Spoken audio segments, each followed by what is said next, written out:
Hi, let's continue with sessions 4.7. So here I want to recap last time the example 9. So we look at these examples and we figure out when we use L'Hopital's rule, we actually make it more complicated. And in fact, if you get rid of like fraction and a fraction and combine them, you can get limit x goes to infinity. So here, what do? So we want to multiply the numerator and denominator by the common denominator, which is 2 square root of x squared plus 5x plus 2. Okay, so 2 square root of x squared plus 5x plus 2. Okay, then you get like 5 times 2 is like 10 square root of x squared plus 5x plus 2. And then the bottom you have 2x plus 5. And you have the 2 square root of x squared plus 5x plus 2. So this is what we get after the L'Hopital's rule. You can see, compare this limit and this limit. Compare them. See, we actually make the problem more complicated. So that's why when you see this difference of square roots, just look at the multiply by the conjugates, and then you can compare the dominant terms. You do not need to use L'Hopital's rule. Okay. However, I want to show you that here. Let's look at this guy. So this guy, can you see the numerator? The numerator is like 5. And the denominator, you see the denominator when x goes to infinity, if we just look at the dominant term, this is like 2x over 2x. So we have like 1. And here we have the 1. So we still get 5 over 2. That match with our answer if we're just looking at the dominant terms. Okay, but you can just look at your dominant terms here. You don't need to apply L'Hopital's rule, then look at the dominant terms. All right, so we have finished. So remember all the indeterminate form. So there are 0 over 0, infinity over infinity, infinity minus 0. So we have done that. And today, let's talk about the indeterminate form of 0 times infinity, and the more more challenging ones are the one with the exponents. So 1 to the infinity, infinity to the 0, and 0 to the zeros. Okay, so we already done those 3. So today we'll continue to look at those. So here, let's look at the type of 0 times infinity. Okay. So in this case, remember, in order to use L'Hopital's rule, we want to get 0 over 0 or infinity over infinity. So when you have 0 times infinity, well, you either move this 0 downstairs, then you have infinity over 1 over like 0. You know 1 over like 0 minus is gonna be infinity. Okay, so you have the infinity case. Or you can choose to move the infinity downstairs. Then you have 0 over like 1 over infinity, so you get 0 over 0. So you move one of the factor downstairs if you see the function with the type 0 times infinity. Alright, so let's look at example 10. When x goes to 0 from the right, sign of 0 is 0. But how about ln of some x goes to 0 from the right? Well, we know the ln of x looks like that. So when x goes to 0, ln of x actually goes to minus infinity. So we have the case 0 times infinity. Okay? Then we should move one of the factor downstairs. Okay, which one shall we move? Alright, let me show both and then you compare which one to use, okay? If we move the sign x downstairs, well, you don't just move it downstairs, you also need to flip it. Okay, or you can try to move the ln downstairs. Okay, let's compare the difference. What's the difference? Here, 1 over sine. I know what's 1 over sine. 1 over sine is cosecant. So actually, I can simplify it. But 1 over natural log. And that's it, right? We cannot simplify this guy. So, and when you take the derivative, when you use L'Hopital's rule, so when you use L'Hopital's rule to differentiate, the derivative of sine is cosine, but the bottom is like chain rule, right? You have 1 over u prime is negative 1 over u squared times u prime, something like this. Okay, so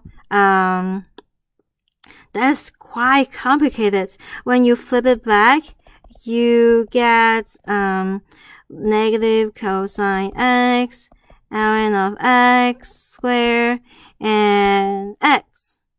Okay, when you plug in 0, x goes to 0, but ln of x goes to minus infinity, but square you go to infinity. Cosine of 0 is 1. So you still get infinity times 0, but you get a more complicated, problem. So which means this way fail. Okay, so don't use this way. Okay, so we should not move the ln of x. We should move the sign. Okay, so let's continue with this one. Derivative, so because here we have infinity over infinity, we can use L'Hopital's rule. Why the cosecant goes to infinity? Well, you know the sine is like this. So cosecant is 1 over sine. So that's why it goes to positive infinity when x goes to 0 from the right. Okay, so we can take the derivative. Okay. So that equals the derivative of the top is 1 over x. The derivative bottom, derivative cosecant is negative cosecant x cotangent x. Okay, everybody? So what is that? Okay. Let's try to figure out what is that. I don't have enough space here. Let me put it here. Okay. So yeah, we know this way is word. So this way is good. Okay, let's continue. So let's simplify it.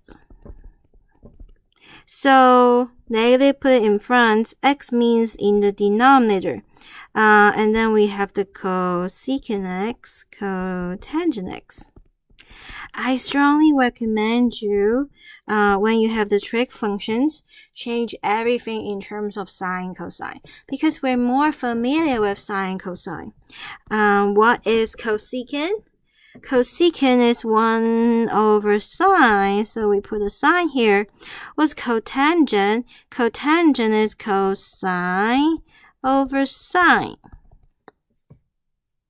So far, so good, everybody? Oh, so then this is like the trig limits we did before. This is a trig limit. We're gonna split them. So we have sine x. X, I want to put the x here because I want to match it with the sine x. So I don't need, I can put it here. So I don't need to borrow extra things from the bank down there. Okay, so now let's match. Here we want to match x, and then we also multiply by x. Here for cosine, cosine 0 is 1, so it's okay to just leave it there in the denominator, so we don't need to match anything for cosine. So what's the limit? Well, that's 1, that's 1, that's 1, that is 0. So the answer is 0. Okay, so what do we learn? When you see trig functions and the ln, okay, so when you see trig function times ln, we move the trig function. Okay, we don't move the ln. So you can imagine ln is like a heavier box, and the trig function is a light box. You want to carry the light box, not a heavy box, right? Okay. Let's continue to look at example 11. Okay, example 11, find the limit of x squared times sine of 1 over 4x squared. Okay. Which one do we move? Which factor looks like a lighter box? Well, I would say x squared, right? So let's move x squared. When we move it downstairs, don't forget to flip it. Okay, this is what happened. Alright. Does this look familiar? It looks like sine u over u to me. Do you see that? Well, this is my u. So I want to match the same u here. I want to put a 4 here, but you cannot just divide it by 4. You also need to multiply by 4. Okay? So now this is like sine u over u, but I have a 4 there. Let me ask you, when x goes to infinity, what happened to my u? My u goes to 0. Yay! Sine u over u when u goes to 0, that is 1. So the answer is 1 over 4. So far, so good, everybody? Yeah, sometimes you move it and then you can try to see, oh, the format similar to something we learned before. The track limits. Okay, so that is example 11. Okay, so in this case, when we see track function and we see the power function, here we move the power function. Sometimes, if you cannot figure out which one to move, you do both and then compare which one work. Okay, our goal is to make the problem easier. Okay, making it easier, then you're on the right track. Alright, so we finished the type of 0 times infinity. Let's look at the type infinity to the 0, 0 to the 0, and 1 to the infinity. Okay? Well, you might say, isn't it 1 to the whatever is 1? But the problem is this is not exactly 1. This is some number getting close to 1. So that's why we don't know. The answer is not 1. We don't know. We cannot determine. Okay? Alright. So let's see. So actually, in all of these problems, you will see x in both of the base and the exponent. Okay, so do you remember last chapter 3 in sessions 3.8 where we talk about when you see x in both of the base and the exponents, we do the logarithmic differentiation. Right here, it's similar to that, but we are not differentiating. So many students make the mistake they do logarithmic differentiation. No, we're not differentiating the function. We're looking for the limits. So let me write down the step here, and please compare this to sessions 3.8. Okay, then you find the difference and solve the confusion. Okay, so the first step is to let y be the function. Okay, second step, apply ln on both sides. Wow, what's magic? When you apply ln, we can move the exponent down in front. So we move it here. We get 1 over x, ln of x. So this first two steps is very similar to what we have done for the logarithmic differentiation. But now, the third step, instead of doing implicit differentiation, we compute the limit. Okay, so the limit of ln of y is the limit. Alright. Oh, we love to see a quotient that is ln of x over x. Okay, what happened when x goes to infinity? We have infinity over infinity. We can use L'Hopital's rule, and actually we know that x goes faster. Okay, if your denominator goes faster, your answer should be 0, okay? But here I still want to do more practice with you, so we take the derivative. The derivative of the top is 1 over x. Derivative of the bottom is 1. When x goes to infinity, this is 0. Okay? This is the third step. And the fourth step, what is my y? Okay, so my limit of y is just limits y to the, e to the ln of y, because e and ln cancel, so we get y. So that's why y is e to the ln of y, and the limit of ln of y is 0, so the answer is 1.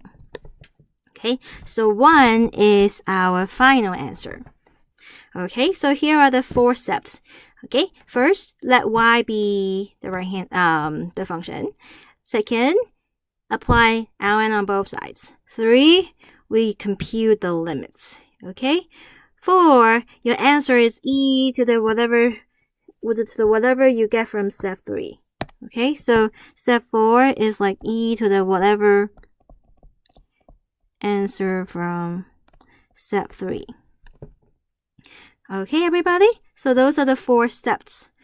Do you want me to write down the logarithmic differentiation here so you can compare both and see the difference between them? Okay, I'm gonna do it here. Okay, what color do you like? Okay. So, compare with the logarithmic differentiation. Okay, don't get confused. Okay, so if you have confusion, let me know right away. Okay, so I'm comparing them here so that I can show you both. Okay, so the logarithmic differentiation, our goal is to find the derivative of x to the 1 over x. Okay, so reduce to the first step, let y be x to the 1 over x. Second step, apply ln, and then we get 1 over x, ln of x. Okay, so this is the logarithmic differentiation. The first 2 steps, you can see actually that they're the same. But the third step, we're doing implicit differentiation. So we did take the derivative with respect to x on both sides. So on the left, we have 1 over y prime. On the right, this is like x to the minus 1 times ln of x. So x to the minus 1 prime times ln of x plus x to the minus 1 times ln of x prime. Well, x to the minus 1 prime is minus x to the negative 2 ln of x. And this derivative of ln of x is 1 over x. So last step, y prime is the right hand side. Let me rewrite it. This is ln of x over x squared.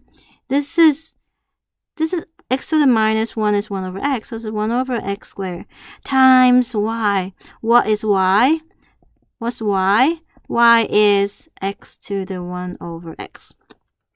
So this is the derivative. So starting from step 3 and step 4, we're doing totally different things. Okay, so compare them and don't get confused. Cheers! Alright, so let's continue to look at example 13. So I hope all of you can pause here and try to work on this problem first. After you're done, continue to play the video and check your answers. Alright, so first step, let y be the expression x to the x.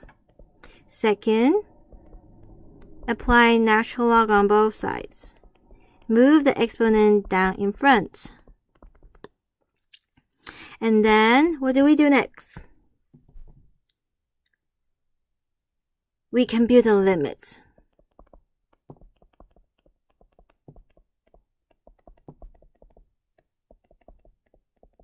So x, ln of x. So here you see when x goes to 0, we get 0, but the ln of x, when x goes to 0, it goes to minus infinity. So this is like 0 times minus infinity. So we gotta move one of the factor downstairs. But x and ln of x, which one shall we move? We move the x. And don't forget to flip it over. So now we have infinity over infinity. We can use L'Hopital's rule. So that's ln of x prime. This is 1 over x prime. What is that? Derivative of ln of x is 1 over x. Derivative of 1 over x, I hope you can get it, negative. And then what? 1 over x squared. What is that? So 1 stay upstairs, x stay downstairs, negative stay downstairs, but you can move it outside. X squared actually stays upstairs. Oh, you can see x cancel. So we have negative x. And when you plug in x is 0, what happened?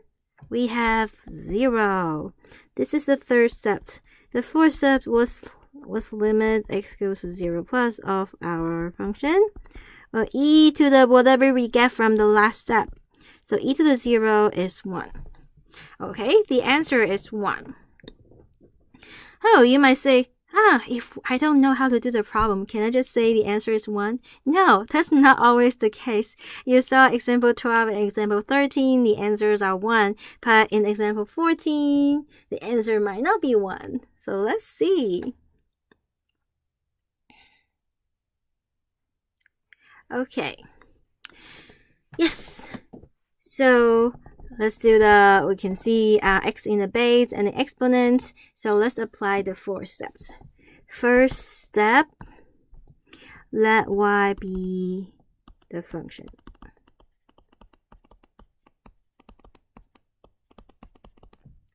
Okay, that is the first step.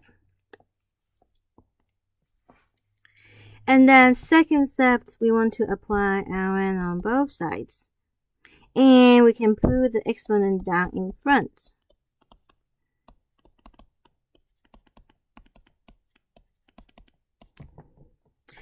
And the third step, we can then compute the limits.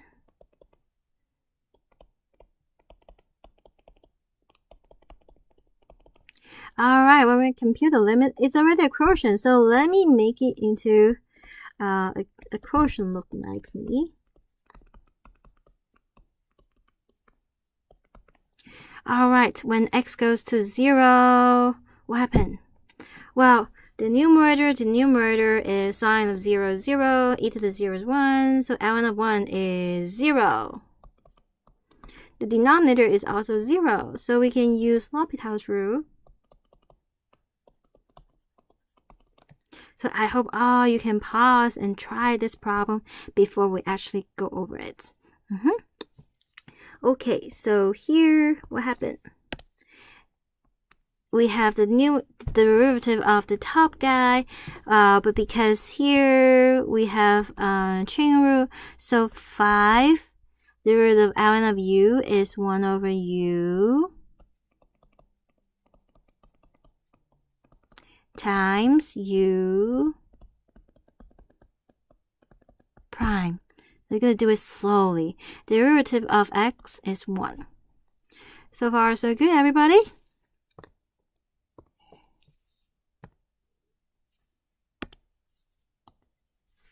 Okay.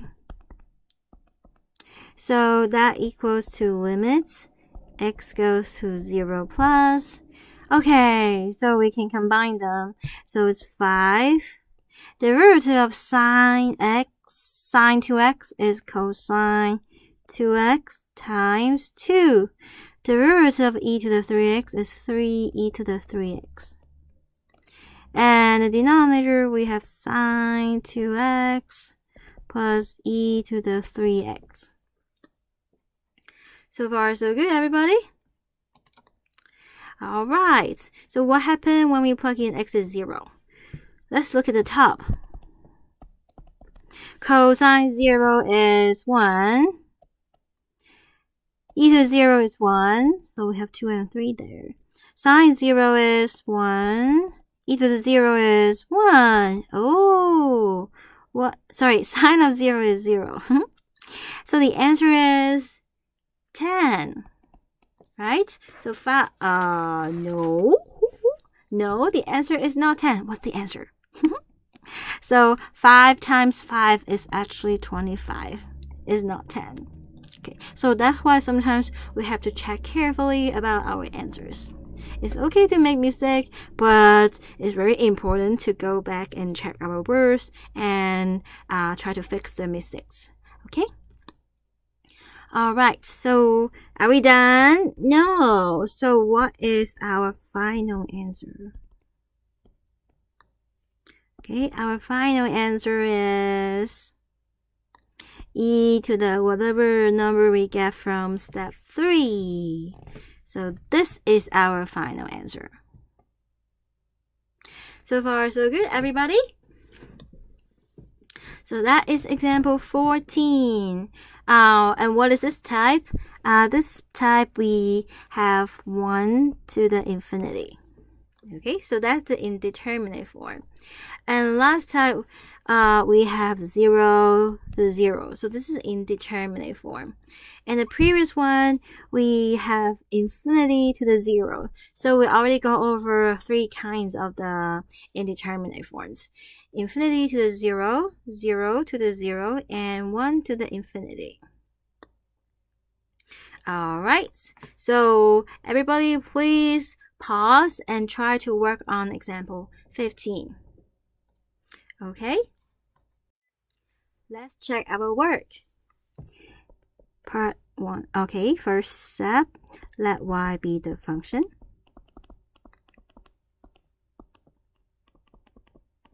By the way, when x goes to 0, we have 1 to the...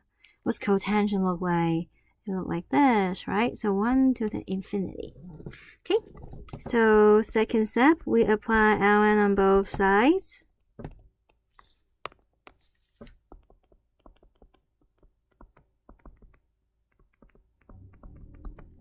Wow, the third step, we want to compute the limit.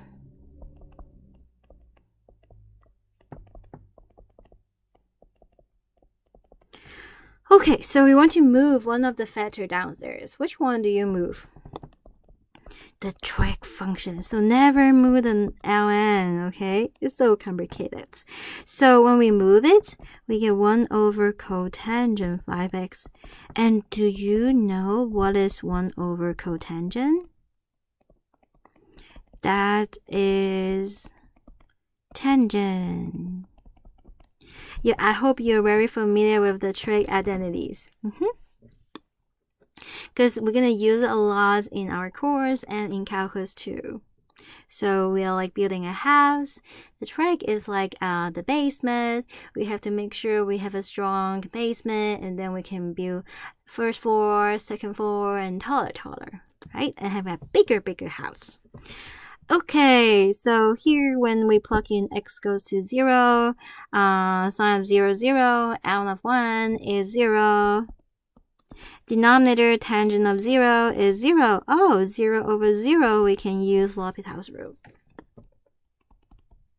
So that equals, we take the derivative of the numerator over the derivative of the denominator. What is the derivative of the numerator? Well, this is chain rule, right? 1 over u times u prime. Let's do it slowly. Derivative of tangent is secant square times u prime. Oh, that's 5, right?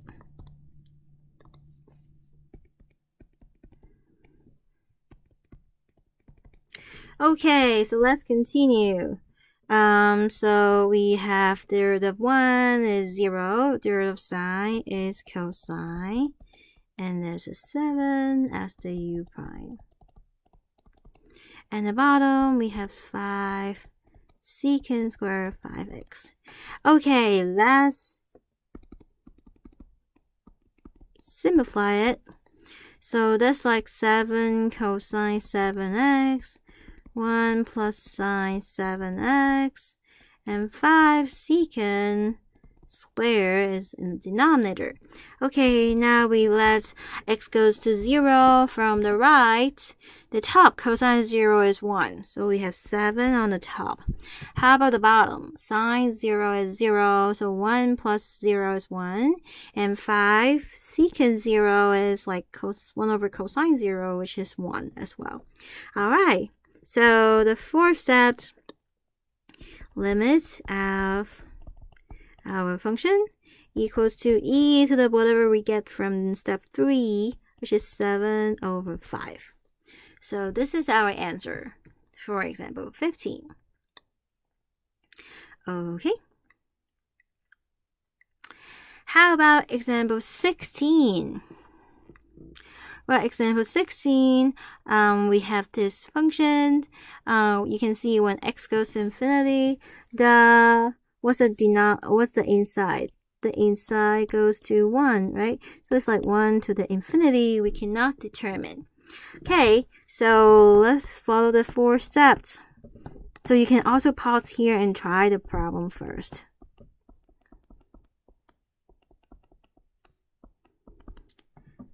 Second step, apply ln on both sides, and we can bring the exponent down in front. And then, what do we do next? We compute the limit.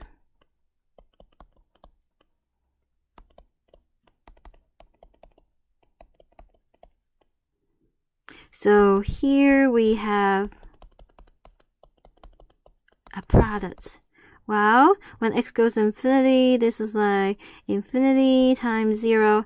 It's okay, we can move one of the factor downstairs. Which one do you move? Well, move the x, right? 1 over x, and it becomes 1 over x. Okay, and now we have 0 over 0. We can use L'Hopital's rule. So when we use L'Hopital's rule, I don't want to do quotient rule here, so I'm gonna use the property of ln to split them. Then we take the derivative here, so I can avoid quotient rule. Okay, so what is that? Derivative of ln of x plus 1 is 1 over u times u prime, but u prime x plus 1 prime is 1, minus derivative of ln of u is 1 over u times u prime, but u prime is x plus 2 prime, which is also 1. And the denominator is 1 over x is like x to the minus 1. So we have minus 1, x to the minus 2, which is 1 over x squared. Okay, we don't like fraction in fractions, so let's simplify it. We take the common denominator, which is x plus 1, x plus 2. Okay, what do we do to the first term? We are multiplying by x plus 2 on the numerator and denominator. What do we do to the second term to get the common denominator? We multiply by x plus 1, right? And let's see what is that. So the numerator, we have, can you see x and x cancel? And 2 minus 1, so what's 2 minus 1? That's 1, right? So, and then x plus 1 in the denominator, x plus 2 also in the denominator. And then negative, well, negative, we can put it here, and then x squared is actually in the numerator. All right. Okay, now what is the dominant term of the numerator? Negative x squared. What's the dominant term of denominator? X times x. which is x squared. Wow, so the limit is negative x squared over x squared. Well, x squared cancel, we have negative 1. Finally, what is the limit of our function? E to the minus 1. So this is our final answer for example 16. Okay, so here I want to compare with this guy and this guy. Okay, can you see when x goes, do we need L'Hopital's rule? Do we need the 4 steps for those two functions? Let's look at this guy. When x goes to infinity, what does this guy go to? Well, the dominant term of the numerator is 3x. The dominant term of the denominator is x. So inside it goes to 3. Okay? So 3, so this guy is like 3 to the infinity. What is that? Well, you look at what's 3 to the x? 3 to the x looks like this, right? When x goes to infinity, this guy goes to infinity. So that's why the answer is infinity. So you don't need the 4 steps. You can see the answer right away. How about next guy? Let me use a color that I didn't use before. Okay. How about this guy? It goes to 1/3. Oh, what's 1/3 of x to the x? It's actually going down, right? So when x goes to infinity, it goes to 0. So we can also see the answer right away. Okay, so draw the picture of exponential function and we can see the answer. So we only cannot determine is when we see 1 to the infinity. So when we see a number like 3 to the infinity, we can tell that is infinity. And when we see 1/3 like to the infinity, we know that is 0. Okay? So far so good, everybody? So the indeterminate forms are 1 to the infinity, infinity to the 0, and 0 to the 0. Alright, so now we have learned all the indeterminate forms using the L'Hopital's rule. Okay, I will make a chapter review in the next videos. So exam 3 is gonna about sessions 4.1 to 4.7. Okay, and 4.8 is not in the exam 3. So 4.8 is about antiderivative. So I would think this is like antiderivative is like integral, so that is like chapter 5. Okay, so you will see those in the final exam.